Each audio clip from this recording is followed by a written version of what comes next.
the modern SUV, proof that humanity's midlife crisis now requires 4 doors, 600 horsepower and enough carbon fiber to bankrupt a small country. Today we're diving into 2 overpriced, overhyped siblings separated at birth, the Audi RS Q8 and the Lamborghini Urus. One's a wolf in sheep's clothing, the other a sheep in Lamborghini clothing. Let's get into it, before the planet finishes combusting.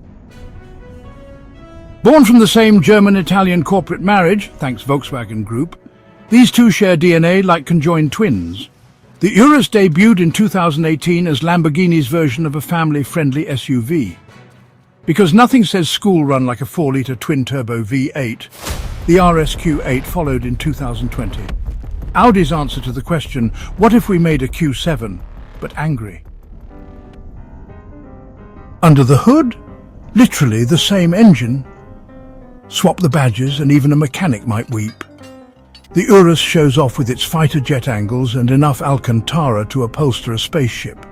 The Audi? Sleek, German, and about as subtle as a tax audit. Let's talk performance.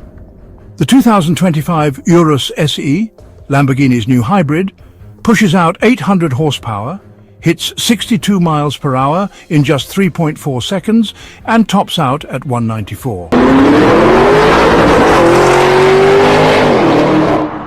But here's the fun part. The electric mode lasts 37 miles, just enough to silently judge your neighbours before the V8 wakes up like a caffeinated gorilla.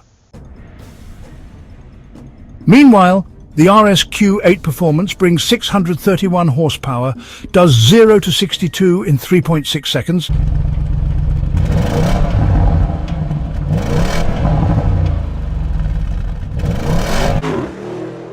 and hits a top speed of 174. No hybrid fluff, just good old-fashioned fossil fuel fury. On paper, it's slower. But let's be honest, on actual roads you'll hit traffic before either car hits their top speed. But here's the twist. Both of these SUVs weigh as much as a small moon. The Urus comes in at 2,505 kilograms. The Audi, slightly less at 2,350. That's basically strapping rockets to a walrus. Now, let's talk daily driving. The Urus rides stiffer than a British upper lip. Choose the 23-inch wheels and you'll feel every pebble. Perfect for the masochists out there, and when that hybrid mode engine kicks back in, it makes a whoomp loud enough to scare pedestrians and your bank manager.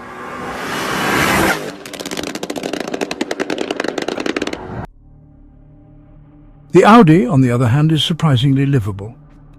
Adaptive air suspension turns potholes into pillow fights, but the interior tech feels older than your uncle's Nokia. At least the Bang & Olufsen sound system helps drown out your existential dread. Now here's where it gets interesting. The Urus loves drama, overheating, misfires, random electrical gremlins, and yes, oil leaks, because nothing screams Italian craftsmanship like a permanent driveway stain. The RS Q8 has fewer meltdowns, but its tech feels outdated. And let's not forget, they both drink fuel like it's free. The Urus averages 21 miles per gallon.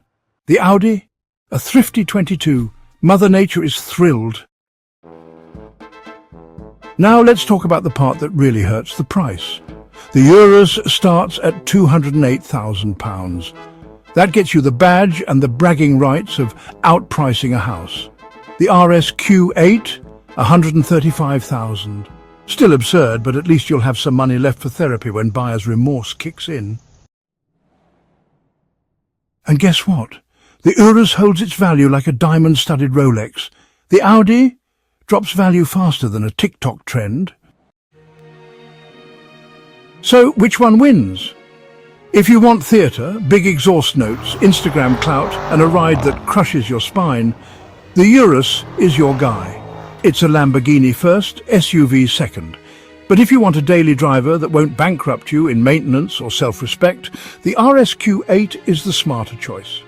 It's 90% of the Urus for 60% of the price. So there you have it. 2 SUVs for people who've given up on sports cars and subtlety. Smash that like button if you're still listening, or don't. I'll just cry into my hybrid's pathetic 37-mile range.